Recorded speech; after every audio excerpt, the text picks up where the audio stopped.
Inovação, segurança, programação, tecnologia, desenvolvimento. Começa aqui. Let's begin. DevSecOps. DevSecOps. O seu podcast de segurança em tecnologia.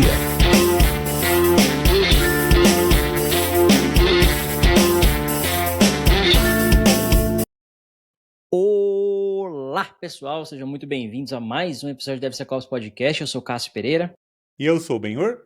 Eu tava aqui dublando o cara falando na aberturazinha aqui, me senti o Marcos agora, que ele sempre faz o lip sync do bagulho. Representando nosso amigo Marcos, que não está entre nós hoje, que tá com dor de ouvido. Pode expor, assim, os problemas das pessoas, Benhur? Pode, né? Acho que pode, né? Acho que só não vale a pena dizer o porquê que ele tá com essa dor de ouvido, né? Acho que... Boa, né? Deixa pra lá, boa. Acho que daí vai complicar as relações dele no cenário adverso aí. Boa, informação demais. Mas tá bom, então o Marcos tá com dor de ouvido, não vai nos juntar a nós hoje, o que é uma pena, zoeira, da hora. Bom, pessoal, parte 4 do programa de AppSec, né? A gente vem aí numa série de 4 episódios, 5 com esse, explicando para vocês como montar um programa de AppSec.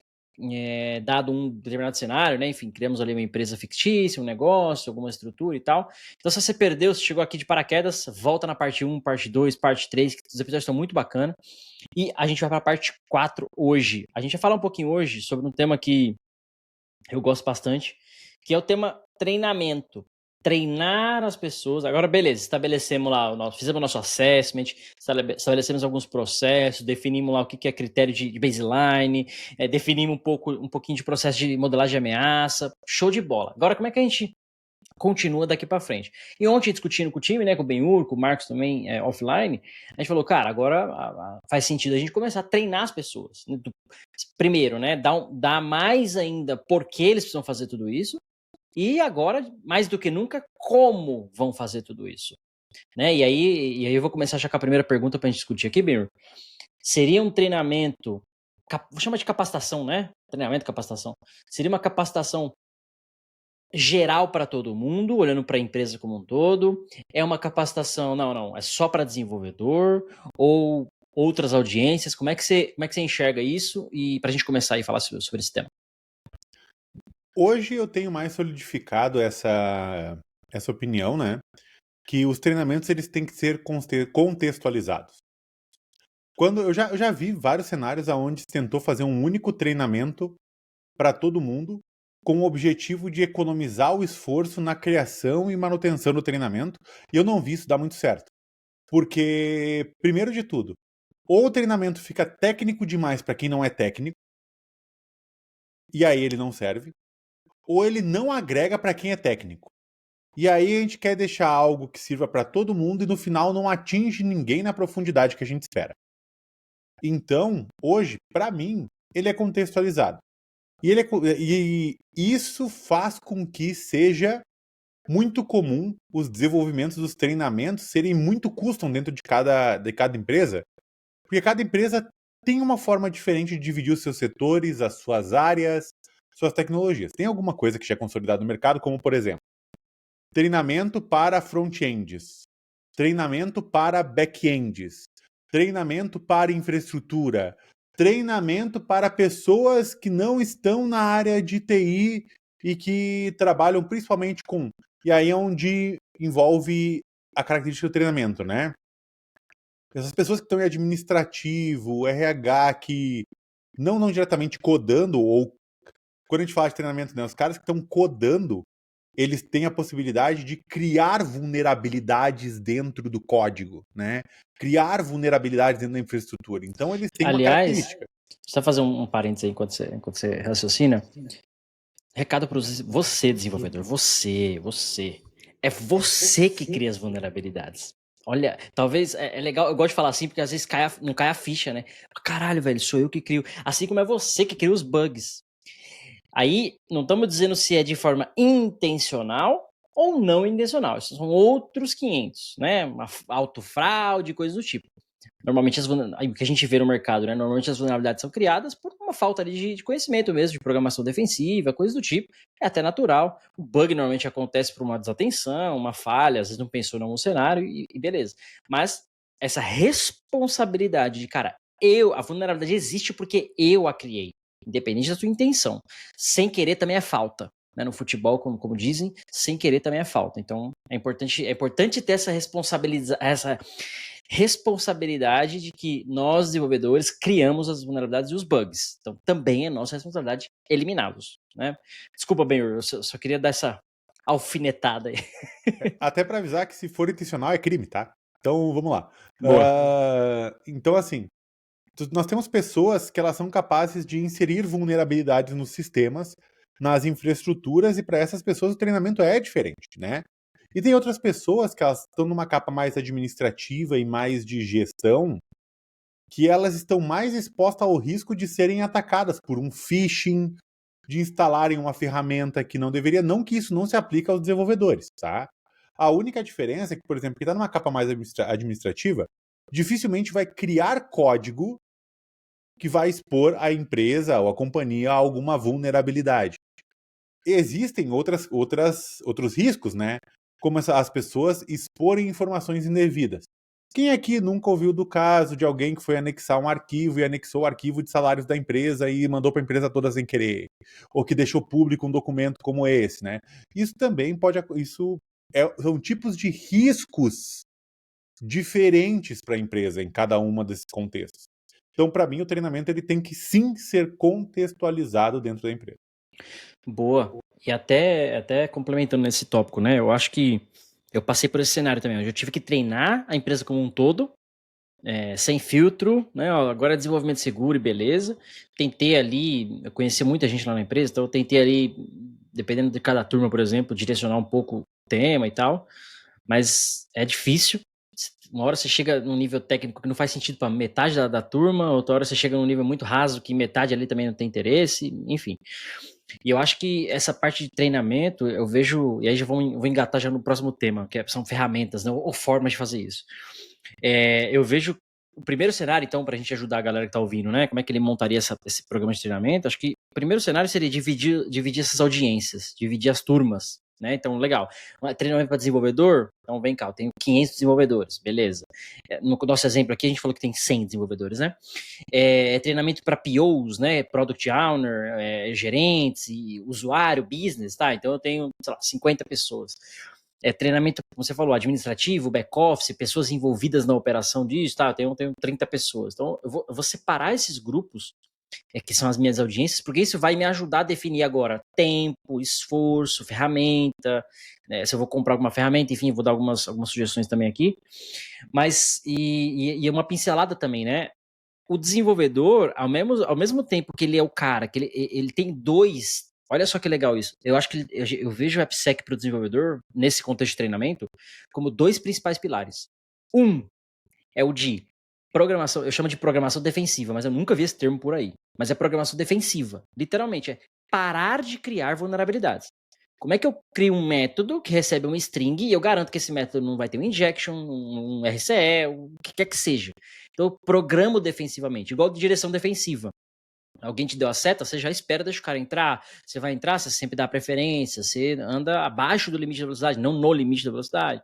Uma série de técnicas ali proativas que você faz como direção defensiva. Então, programação defensiva, o princípio é o mesmo. Então, você tem esse pilar, né, de evitar criar problemas, primeiro pilar. E você tem um segundo pilar, que é de correção de vulnerabilidades. Já vai ter, nosso exemplo específico, né? A gente tem já sistemas em produção e tal, então você vai ter uma série ali a gente vai chegar na fase de teste, né? De achar vulnerabilidades e problemas, e agora você vai começar a corrigir isso. Então você tem uma série, você tem dois momentos. Se fizer uma comparação, por exemplo, com a guerra, né? Táticas militares, né? Você tem um momento do desenvolvedor que ele vai agir de forma mais estratégica. Então, seria essa de eu vou programar, eu vou criar código evitando vulnerabilidades. E um momento mais tático, de pegar um backlog de um monte de vulnerabilidade e problema e atacar de fato em correção. Né? Só correção, que talvez você deixe de lado um pouco aspectos de arquitetura, performance e tal, para você fazer a correção. E aí depois você vai fazer um refactoring. Pode ser que você faça ao mesmo tempo e tal, mas depois você pensa em refactoring ou coisas de performance, enfim, boas práticas de arquitetura. Mas às vezes a urgência, né, daquela correção se dê acima dessas outras questões. Um outro exemplo para isso é aquela história do... Como é que eu vi esses dias, né? O cara falou, o cara foi salvar uma pessoa e a pessoa tava com roupa apertada, eu não lembro o contexto, mas assim, o bombeiro praticamente teve que tirar a roupa, né, era um cara, inclusive, teve que tirar a roupa do cara, abrir o cinto para poder melhorar a circulação, respiração, para poder fazer ali a massagem cardíaca e tal. Então, não dá para alguém do lado e pensar, não, mas será que esse cara não tá abusando da pessoa? Mas vai ver a pessoa nua, mas não sei o quê. Cara, a vida tá acima desse contexto. Né? Era um lugar público, com as testemunhas e tal. Então, esse exemplo é assim, questões estéticas, ele vai deixar de lado. Né? Eu já ouvi casos de quebrar a costela, inclusive, da pessoa que estava fazendo massagem cardíaca. A pessoa foi salva, né? Mas muita força ali e tal, quebrou a costela, né? Melhor você quebrar a costela ou teu coração parar nesse contexto, né? Então, esse exemplo que eu estou dando agora é assim, o time tático, esse desenvolvedor mais tático de corrigir vulnerabilidades, ele vai, em um momento, abrir mão, por um tempo, às vezes de questões de performance, arquitetura, né, boas práticas de programação em si, porque, cara, deixa eu corrigir primeiro esse bug, essa vulnerabilidade. E eu vou corrigir de uma forma mais rápida, de repente. Depois eu volto a refatorar esse código. Né? Às vezes é o caso, às vezes dá para fazer tudo junto, enfim. Mas só para entender que a gente tem dois momentos, né? Um de programação defensiva para o desenvolvedor e um de correção de vulnerabilidades. Dito isso, Benhur, aí o que você acha? A gente definiu esses públicos, agora a gente vai estruturar o como fazer isso. Eu acho que é bem claro que para públicos diferentes você também vai ter formas diferentes. Eu vou já abordar a parte técnica e aí a gente se complementa com o resto. Eu acho que para o desenvolvedor tem algumas formas que eu particularmente gosto bastante. Uma delas é o que no passado, lá nos primórdios, o pessoal chamava de dojo, né, que virou meetup, que fazia junto e tal. Então, senta lá uma noite, uma tarde, junta a galera, tem técnicas de dojo que o pessoal aplica, tem uns nomes japoneses lá que eu até esqueci agora, que o pessoal aplica essas técnicas junto, pair programming, senta duas pessoas juntos, né, por exemplo, cria uma vulnerabilidade, os dois tentam corrigir, né, exercícios, basicamente, que o pessoal, né, vai fazendo ali para ganhar uma skill, enfim, aprender uma técnica nova. Isso combinado, como eu já falei, né, meetups, eventos, aqueles que o pessoal chama de brown bags, né, durante o almoço ali, por exemplo, o pessoal tá comendo na mesa, no escritório, bate um papo ali com relação a uma coisa técnica e tal, acho que esses elementos são bem bacanas. E tem um outro que eu gosto bastante, mas eu gosto bastante até a segunda página, porque, e já vou explicar, que é usar plataformas de treinamento para desenvolvedor. Como é o caso do Code Bashing, que é da Checkmarx, que é nosso patrocinador, e tantas outras ferramentas por aí, como Contra, por exemplo, né, dentre outros.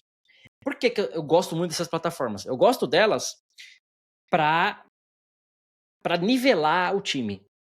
Falar, galera, tá aqui a plataforma, vamos ter acesso por 1 ano, 2, a gente vai aprender agora como é que corrige vulnerabilidade, consequentemente já aprende como não criá-las, né, na tua linguagem específica e tal. Mas na segunda página, essas plataformas, elas têm uma limitação, eu diria, e natural, que é de conteúdo. Cara, daqui 1 ano, 2, ela não atualiza tanto. Nem as próprias vulnerabilidades, de fato, eu diria. Tanto que você precise delas ainda. Eu acho que depois que definiu essa base, e de novo, uma empresa pode ser 6 meses, a outra pode ser 2 anos, tá? Uma vez que definiu essa base, que eu brinco de zerou a plataforma, ela não se faz mais necessária. Talvez um ou outro ponto em específico. E aí a gente pode complementar voltando pro dojo, pro meetup, treinamentos internos e tudo mais. Mas acho que eu começaria com essas duas formas, bem. O que você acha? O que dá para complementar? O que você acha? Beleza, vamos ver até o presente momento o que a gente tem, né? Para ser de base desses treinamentos, né?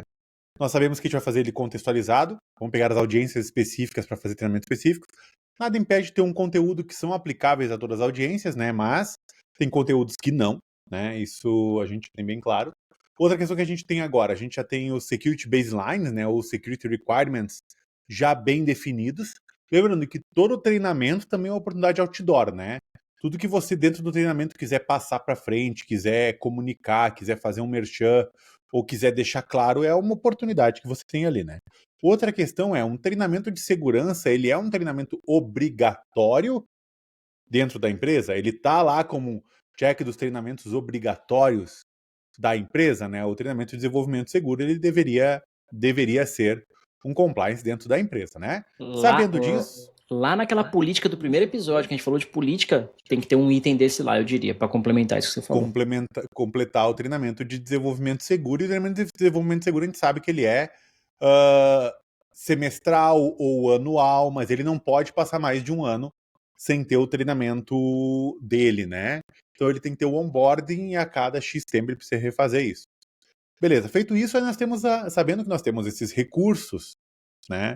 Aqui, nós precisamos definir o que é a temática, né? O modelo, né? Uma coisa que realmente eu gosto bastante, aí, Cássio, bastante mesmo, é esse modelo de hands-on voltado a tipo um CTF no meio do curso, tá ligado? Esses modelos eu gosto bastante, assim. Então, por exemplo, quando eu vou para um treinamento e eu chego e só apresento o treinamento corrido, cara, esse monólogo é muito chato. Esse monólogo é muito chato, cara. Então, assim, ó, de tempos em tempos, dentro da apresentação, a gente coloca uns CTFs, sabe? Do tipo... Cara, às vezes a gente consegue codar junto. Pessoal, tá aqui o código, vocês têm que descobrir qual que é a vulnerabilidade, entregar corrigido, e o primeiro que entregar ele corrigido certo ganha, né? E aí a gente vai pegar ali, ó, tá aqui a URL do GitHub, abra um pull request com o código corrigido, né? E aí vai rodar o teste e a gente vai conseguir ver. Beleza. Às vezes a turma é muito grande, a gente entra no treinamento, tem 60 pessoas, e às vezes é um pouco mais difícil essa dinâmica. Aí eu já gosto de colocar, por exemplo, na tela algum challenge e algumas opções de alternativas e deixa as pessoas colocar no chat. E aí, isso aí pode ser um pouco bullshit, mas eu gosto muito de gamification dentro dos treinamentos, sabe? Gosto um pouco disso. Ou seja, o que a gente está comentando aqui é a dinâmica do treinamento, ela tem que trazer o desenvolvedor a participar daquela solução, da solução do problema, né? Ele tem que botar a mão para solucionar o problema. Ele tem que ter uma prática para aprender a solucionar o problema. Ele precisa participar da discussão da solução do problema. Ele não pode ser um one way, não podemos a gente falar e esperar que ele absorva e a partir dali fechou. E aí nós temos distintas formas, né? Os treinamentos, como é que a gente mede que uma pessoa participou do treinamento, executou as práticas e realmente atingiu um objetivo em específico, né? Que é a dinâmica, ela tem a ver um pouco com isso também. Então, por exemplo, se eu vou fazer com que as pessoas vão lá, olha, tentem corrigir esse problema, vamos lá. Uma coisa é a pessoa fazer um pull request, ela não fazer o pull request da melhor forma possível, né? Pô, mas ela tá aprendendo. Outra coisa é ter aquela galera que entrou ali, câmera apagada e não fez nada dentro do treinamento. Entendeu? Então isso, aí eu vou pedir desculpas, né? Mas nós estamos num ambiente corporativo. Ninguém aqui tá fazendo treinamento de desenvolvimento seguro porque é uma ONG. A gente precisa proteger a empresa e quem tá participando precisa participar. A gente é funcionário, a gente tem que participar. A gente tem que aprender as coisas, entendeu? Ninguém tá pedindo favor. Isso é uma obrigação da empresa. Entendeu? Calma, respira. Calma. Eu me vejo. Olha só como minha mãe falava, né? Uma fruta podre na cesta, né? Desde que o Benhur começou esse podcast, eu nunca vi ele puto. Ó. Passou a ficar comigo, ele tá começando a desabafar já nos episódios. Ai, cara.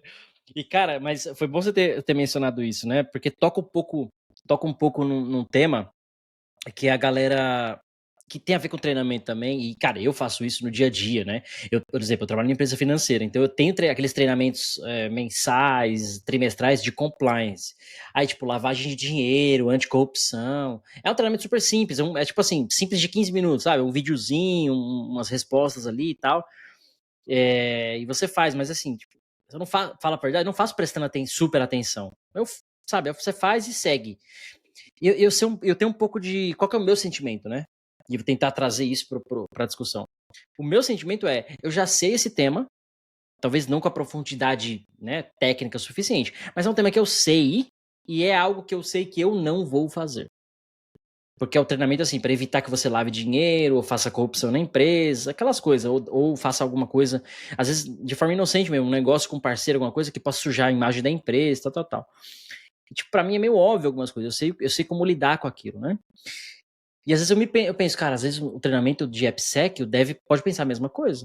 Cara, eu já sei isso aí, eu não tô fazendo merda, então eu vou fazer de qualquer jeito, ou o que você falou, né? Eu não vou participar, não vou ligar a câmera, não tô nem aí, não vou fazer exercício e tal. Tem um pouco disso, né? E é natural, é algo do ser humano. Mas tem a contrapartida que eu acho que o Benhur falou muito bem, né? Não é favor pra ninguém, tá todo mundo sendo pago e é profissional pra fazer isso. Então, não precisa ter essa frescurite, né? Não vou fazer, não quero, não é necessário, não, né? O não quero, pra mim, é o mais absurdo. Eu não vou participar, não tenho tempo, não é prioridade. Cara, assim, tem coisas que não tem muita opção. Esse tema que você falou de pegar a galera e fazer exercício CTF, tal, gamification, cara, super concordo também, acho que é muito bacana. E eu diria o seguinte também, quando a gente tá falando de outros públicos, um exemplo aqui, né? O dev, ele vai ter talvez ele vai chegar num nível mais técnico, como corrigir vulnerabilidade, como não criar vulnerabilidade. Mas um público, por exemplo, usuários, POs, né, business, que vai demandar requisitos funcionais, por exemplo, um treinamento para essa galera, você falar, olha, o que é um brute force? O que é um injection? Né? Você vai falar de vulnerabilidades, ataques, você pode usar talvez outros termos, né?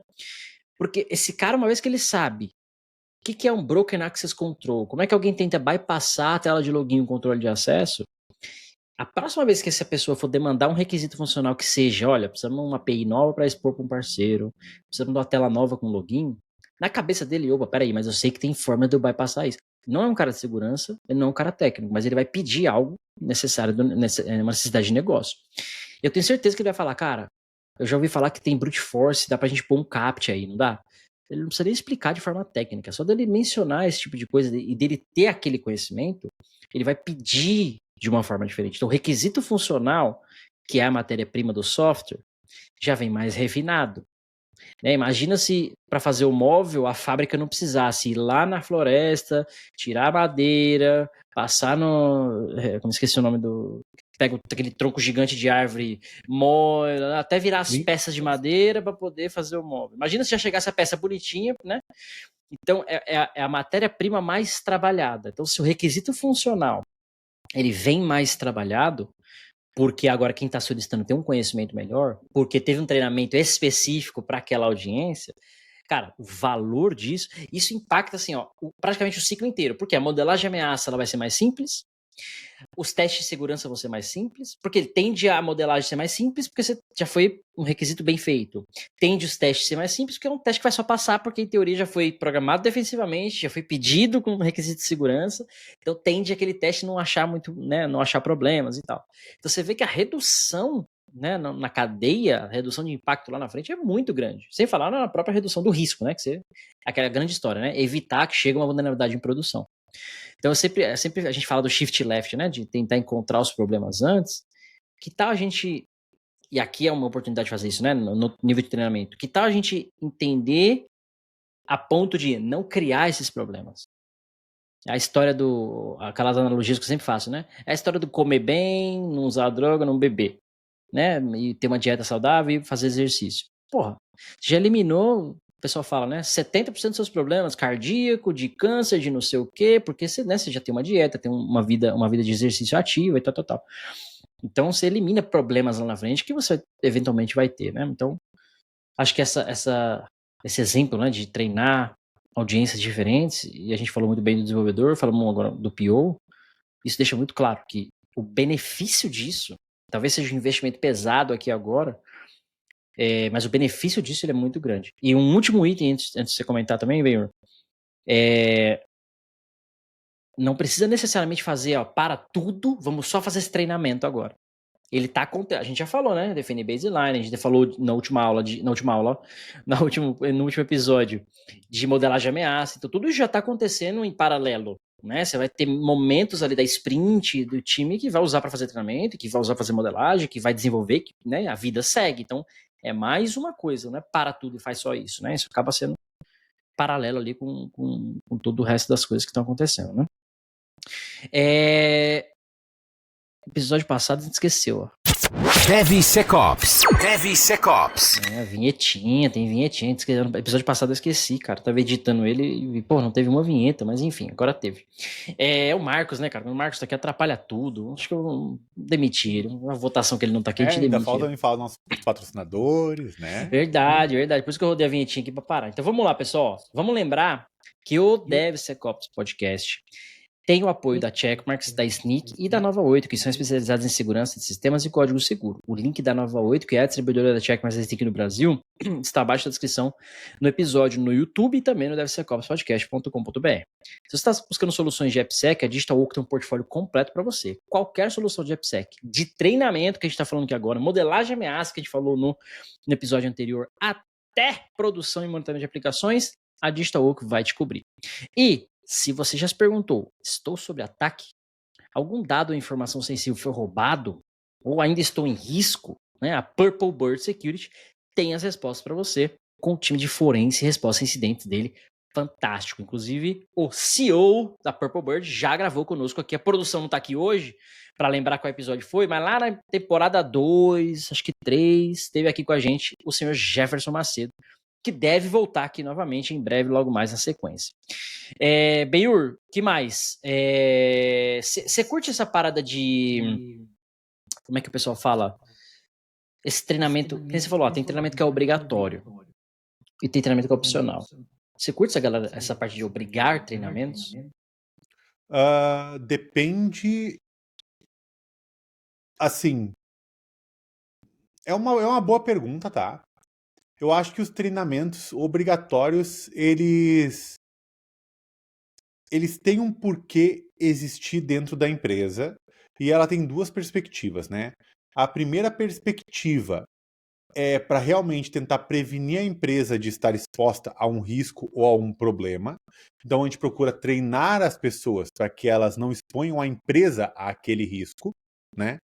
E outra forma a gente entende também que é uma proteção para a empresa, né? Então, se o funcionário faz alguma coisa e não está inscrito em nenhum lugar ou não teve nenhum treinamento ou nada assim, e depois acontece alguma coisa, a empresa também se defende. Olha, mas ele foi treinado, né? Então, a gente tem esses dois casos, né? Então, assim, o treinamento obrigatório, eu acho que o fato de você dizer para uma pessoa é obrigatório, tudo que é obrigatório, ele vem precedido de uma punição caso não seja feito, né? Então a gente tem que entender isso aqui. Cara, vai ser criada essa cultura de punir a pessoa caso ela não faça, entende? Eu acho que isso é uma questão. Outra coisa é isso estar em conjunto com o que faz sentido na maturidade de cada, digamos, senioridade dentro da empresa, né? Por exemplo, assim, cara, eu sou profissional júnior e eu quero subir para profissional pleno. Sou um pleno, quero subir para um sênior, né? Então, parte dessa jornada faz parte de você ter os conhecimentos em segurança necessários para o sistema que você trabalha. São skills necessárias dentro da sua carreira, dentro do seu ecossistema. Então, por exemplo, para mim, ser um desenvolvedor e conhecer de segurança no desenvolvimento de software, ele não é um opcional. Ele não é um opcional por quê? Porque da mesma forma como a gente tem que estudar escalabilidade para que a aplicação não caia, que a gente tenha que estudar manutenabilidade para que a gente não tenha que reescrever as coisas a cada 2 anos, a segurança ela está junto ali. A única diferença é que tipo de risco a segurança expõe. Eu acho que teve um erro muito grave no começo da área de segurança, que era separar, né, quem é dev, quem é de sec, e segurança quis ficar com tudo para eles e depois sair empurrando as coisas nos outros. Então acho que teve esse fundamento errado, e aí isso vai demorar muito para isso ser diluído. Então eu acho que sim, deveria, não digo assim, o treinamento é obrigatório, mas deveria ser sim deveria ser obrigatório. O conhecimento em segurança está no path de carreira da pessoa de dentro da empresa, entende? E aí ela pode conseguir isso de distintas formas, né? ela pode conseguir isso através de cursos externos, ela pode conseguir isso através de treinamentos dentro da empresa, e eu acho que o treinamento é a forma mais fácil de você chegar nesse ponto. Entende? E quando a empresa oferece esses treinamentos, é melhor ainda. Porque aí a empresa está te falando, ó, eu preciso que você tenha esse skill e eu tô te dando esse skill. Eu tinha um chefe, cara, que ele falava muito bem assim, por exemplo, né? Eu preciso de alguém que fale inglês. A sua bunda, né, está sentada na cadeira de alguém que precisa falar inglês e você não fala inglês. Então, eu como empresa, eu simplesmente tiro a sua bunda dessa cadeira e boto outra bunda nessa cadeira que fale inglês. Ou eu como empresa falo, agora a sua bunda vai falar inglês. Então eu te dou treinamento, né, te ofereço curso, ou te dou dinheiro para você pagar o curso, enfim. Para que agora a sua bunda, mas assim, a cadeira que eu tenho, a cadeira é minha empresa, está sendo ocupada para a sua bunda e a sua bunda não tem os skills que precisa. Então eu tenho duas opções. Te dou os skills que eu preciso, 3, né? Te dou os skills que você precisa, peço para você os skills que você precisa, porque você vai fazer por conta, ou obrigado, né? Vou arrumar outra pessoa que tem os skills que eu preciso. E isso me fazia pensar, falar, cara, realmente, né? Às vezes a gente acha. Caramba, tô enroscado aqui. A gente se acha, às vezes, o dono da cadeira, né, cara? Eu não vou sair daqui, essa empresa é minha, eu não quero fazer esse treinamento, eu não vou. Uma rebeldia, às vezes, assim, de caralho, velho, a gente é funcionário do CEO, não importa quem. Você vai seguir as normas da empresa. Então, quando tu fala assim, cara, é obrigado o treinamento, mas acho que foi muito bem, né? Obrigado o skill, né? Não necessariamente o treinamento, a menos que seja um treinamento bem específico daquela empresa e tal. Mas, cara, a empresa tem todo o direito, eu diria que é dever dela, inclusive, exigir isso, e aí ofertar os treinamentos ou não ofertar, enfim. Mas, assim, como você falou, o dia que der um impacto, sei lá, pensa num banco da vida. O banco tomou um ransomware, parou o banco. Aí tá, parou o banco por uma vulnerabilidade bosta no software lá. Lógico, quem vai responder isso é o banco, o CNPJ, né? Mas, sei lá, o banco parou por 5 dias. Todos os milhões de clientes daquele banco não conseguiu pagar, não conseguiu transferir dinheiro. Assim, a vida dos caras parou, não consegue comprar um ovo no mercado. Não é óbvio, vai pedir dinheiro emprestado, socialmente as pessoas vão dar um jeito. Mas assim, o banco tá travado. No fim das contas, quem vai responder não é o Joaquim que subiu o código com vulnerabilidade, é o banco CNPJ. Então o banco vai se defender. Cara, a gente toma as medidas de segurança, as pessoas aqui são treinadas, blá, blá, blá, blá, blá. Imagina se a resposta do banco é, a gente não treina ninguém, medida nenhuma de segurança. Cara, fecha. Do dia seguinte que recuperar esse problema, fecha. Ela vai responder. Ela vai responder judicialmente, criminalmente, né? Então, assim... Por não ter os compliances necessários para isso. Exato. Então, quando a galera dá esse chiliquinho, né? Ai, não quero. Ai, que saco. Ai, não sei o quê. Tipo assim, se põe um pouco no nosso lugar, né? Não, cara, você não tem muito o que querer, né? Você simplesmente faz ou não faz. Eu vou usar outra analogia aqui, que eu gosto das analogias que gera treta, né? Eu sou católico, né? Como bem o Ur sabe, e os outros colegas sabem. E tem quem não seja, e tá tudo bem, né? Cada um acho que segue uma coisa ou outra. Na minha crença, quando acabar tudo, você vai pro céu ou você vai pro inferno. Crendo ou não crendo, né? Então, até para quem não crê, vira cristão no final, porque vai para um ou vai para outro, né? Normalmente vai pro inferno, porque não crê, porque não segue as regras e tal. Então, o chilique que você der não importa, né? Porque na crença que eu acredito, isso vai acontecer de fato. A menos que eu esteja muito errado, não vai acontecer mesmo, aí tá tudo certo. Mas como eu acredito e tenho fé, então você tem um caminho ou outro. E independente, veja, aqui é o interessante, né? Independente da minha jornada, ou eu virei santo, né, na minha crença, ou eu simplesmente ignorei tudo, no final, os destinos são os mesmos. Ou vai para cima ou vai para baixo. Ou desce o tobogã com vaselina, ou passa pela porta estreita do céu. Então, esse exemplo da empresa, cara, acho que se encaixa bem nesse exemplo da religião aqui, porque você falando o que quer, que não gosta, que não vai, ou o que quer seguir, o que quer obedecer, quem manda é a empresa. Não é você é funcionário. Ponto final. Né? Então, acho que a gente tem a opção, inclusive o dever de opinar, de sugerir, de mudar, de dar ideia, de discordar muitas vezes. Né? Mas uma vez estabelecido, cara, todo mundo tem que passar crachá para entrar. Não, eu não quero passar crachá, eu quero entrar porque o cara da portaria que tem que me conhecer, foda-se. Não, tem que pôr biometria. Não quero pôr biometria. Então, tipo assim, é umas revoltas com umas coisas que faz a porra do treinamento, cara, né? Então, enfim, a gente usou pra desabafar um pouco, mas pra ajudar a galera é isso, né? Eu acho que é um bom ponto, até aproveitando a parte do polêmica, trazer um ponto acho que é importante, porque eu acho que a galera esqueceu, eu não sei o que tem acontecido com o mundo agora, nesses últimos tempos, né? Mas a galera esqueceu que, cara, a gente tá no mundo corporativo, tá? E, cara, são empresas precisam de dinheiro, querem dinheiro, a gente também está trabalhando porque a gente quer dinheiro e a gente precisa de dinheiro. Nós não somos diferentes da empresa, a gente só está em escala diferente. A gente também tem as nossas ambições, as empresas têm as delas, e a gente tem que todo mundo jogar esse jogo do empreendedorismo, do ganhar dinheiro, whatever. Gostando ou não. Ou não, Isso é cara. importante. Entendeu? Então, tipo assim, ó. Sim, as empresas vão. Eu não sei aonde parou esse jogo do. Ai, eu faço o que eu quero porque eu sou dono de mim mesmo. Não, você não é dono de si mesmo. Se você não jogar o jogo, você vai ficar sem dinheiro, não vai ter o que comer, não vai ter onde morar. Tá? Então, assim, não. Tem que saber jogar também. E aí é o seguinte: vamos pegar dois caras. Tem um cara que os dois caras cometeram o mesmo erro. Botaram uma vulnerabilidade lá no fucking código. E assim, ó, e não precisa muito, tá? Basta colocar uma vulnerabilidade errada num cálculo de cashback para você ver milhões sair do bolso da empresa. Tá? Então vamos lá, vamos pegar dois caras. Aí tem um cara que colocou uma vulnerabilidade e outro cara que também colocou uma vulnerabilidade similar, ou a mesma vulnerabilidade. Um cara fez o treinamento. O outro cara não fez. O treinamento não é obrigatório. Mas um cara fez o treinamento e o outro cara não fez o treinamento. Tá? Cara, o impacto vai ser diferente para cada um deles.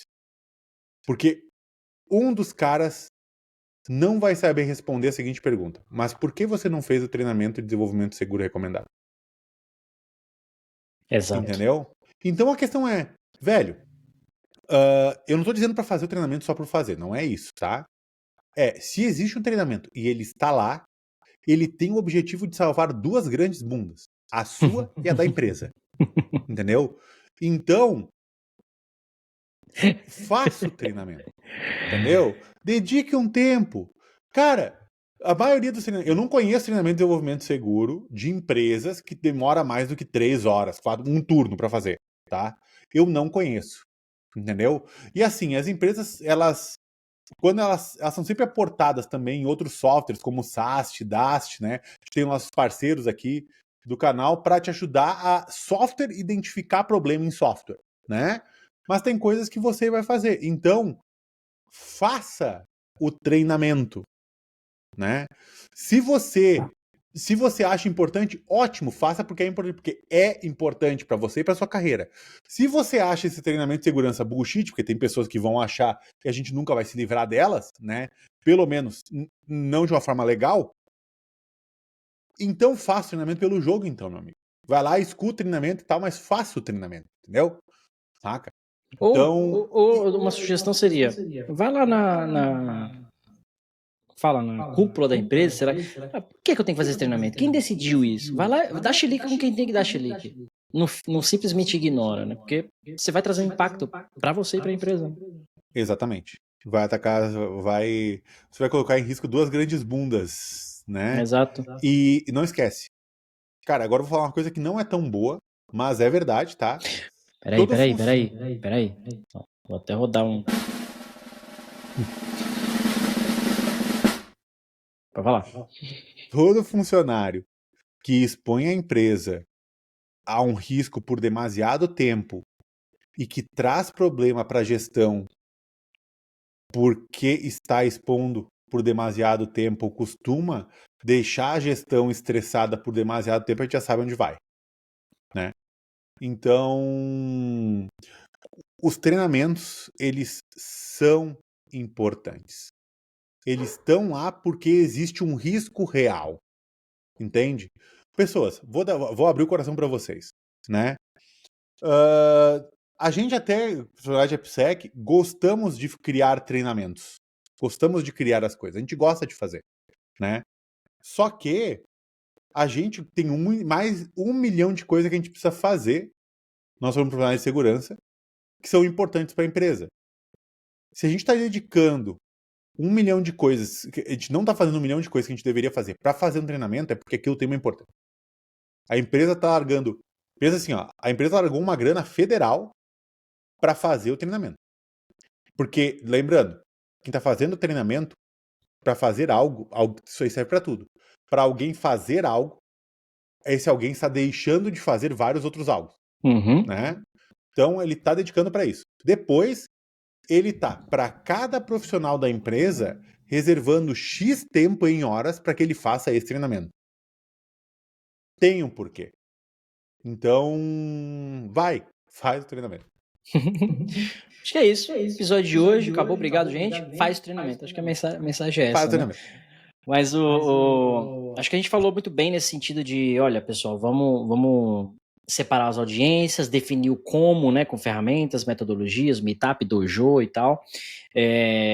O Benhur comentou bem do hackathon, não... Como é que ele falou? CTF. Os né? CTFs, as dinâmicas, né? As práticas, dinâmicas práticas para que as pessoas participem, né? Existem vários modelos. E o hackathon veio na minha cabeça aqui, porque um vizinho aqui, passou um hackathon de 24 horas aqui da empresa que ele trabalha pra Nokia, inclusive, programando as placas da parada mesmo, sabe? Os chips e tal. E ele, teve um hackathon, não sei o que, de 24 horas, você criar lá umas soluções e tal, bem legal. Então, o hackathon é uma forma, né, de você treinar as pessoas, enfim, acho que participar de eventos é uma forma de treinamento, né, manda a galera pra B-Sides, pra Black Hat, pra Defcon, inclusive, que esse ano eu não vou poder ir, infelizmente, mas manda a galera pra evento, inclusive, na minha visão, é um dos lugares que você mais traz valor pessoal, assim, né, da experiência como um todo, do evento, do conhecimento como um todo. Então, participem, é uma das formas também de você fazer, treinar o seu time. Inclusive, B-Sides, em geral, são gratuitas, né? Ou gratuitas ou super acessíveis, então manda a galera para B-Sides. Normalmente tem oficina e tal. B-Sides São Paulo acabou de acontecer, né, em maio, que eu tinha a honra de ajudar o pessoal lá, enfim, conheço a galera lá, o Anquises, o Bordini. Então, a B-Sides São Paulo, por exemplo, mais de 5, 6 mil pessoas de audiência. Oficina para tudo.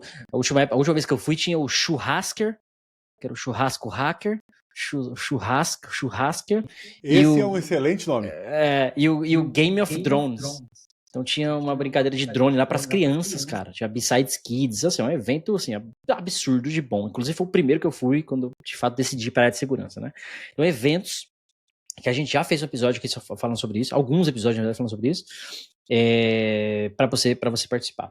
E para dar mais 2 pinceladas, esse exemplo de chilique, né, que a galera gosta da chilique, eu tirei meu visto americano, eu tinha um, né, vale por 10 anos, aí ele venceu, aí há 3 anos atrás eu tirei outro, né, fiz outro visto americano, fui para os Estados Unidos há 2 anos atrás.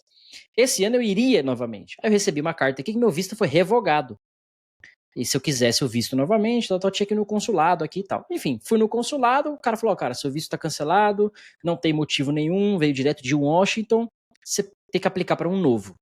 Aqui é muito rápido as coisas, né? Então eu apliquei para um novo, tal, 2, 3 dias depois, fui fazer entrevista, falou, olha, seu visto não tá, como você teve um visto cancelado recentemente, esse novo precisa de um processo adicional de verificação.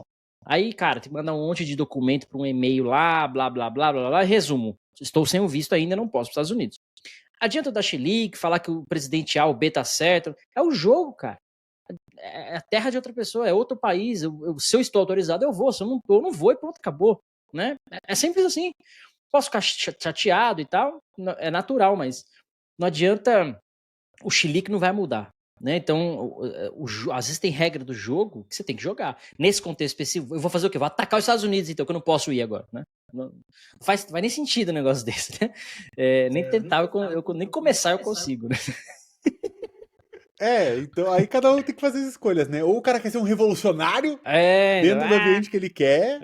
Não tem problema, se quer ser, tudo bem, né? Sobrevivendo no final do jogo. Ou o cara muda de jogo, mano. Entendeu? Se o cara não quer mais jogar aquilo ali, tá ligado? Normal. O cara não quer mais jogar aquilo ali.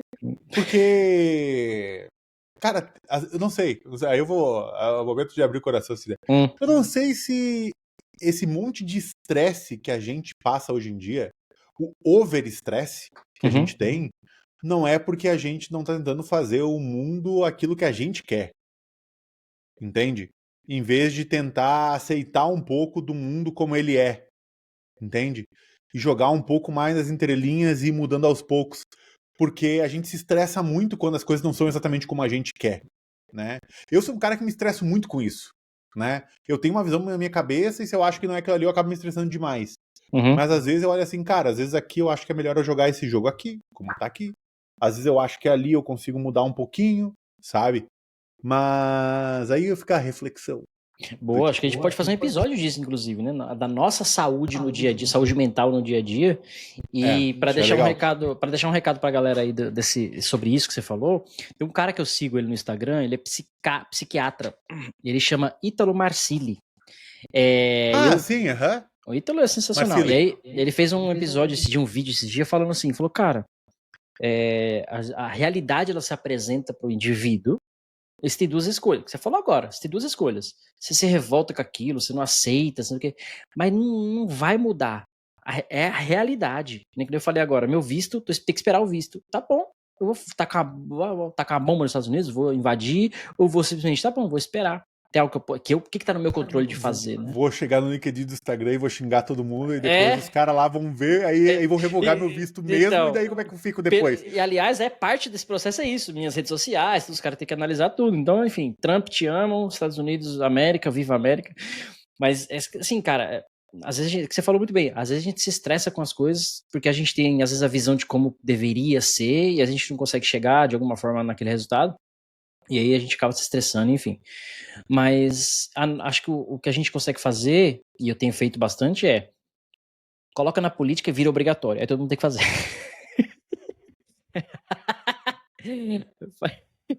Facilita a nossa vida. Benhur, antes de acabar o episódio de hoje, não podemos esquecer disso aqui, ó. Tem um negócio importantíssimo aqui que eu preciso falar hoje, ó. Isso aqui, ó. Devil May Cry. Não podemos sair daqui sem o deve chorar. Isso é bom que faz a gente rir, os deve chorar, né? O que você quer falar para os deve chorar hoje? O que o deve make cry hoje? Não, eu só quando for lá botar o treinamento de desenvolvimento seguro, põe uma labelzinha embaixo escrito 1/200. Ah!